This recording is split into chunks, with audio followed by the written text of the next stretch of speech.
hidup kita manusia ni bukan setakat 5 tahun. Sampai ke akhirat. Kullu nafsin dha'iqatul maut wa innama tuwaffawna ujurakum yawmal qiyamah. Tiap-tiap manusia mesti mati. Sikit boleh kena rasa juga. Orang sihat mati, orang sakit sama telah, budak kecil mati, orang tua pokok mati, tok bomo, tok miduk, tok bagai, dan doktor mati.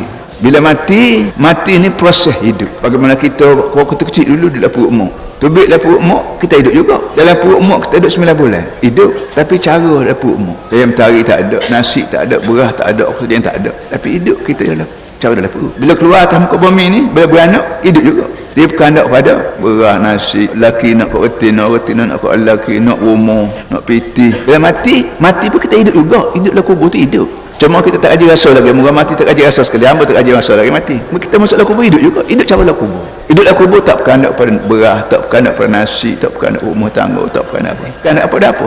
Pahala.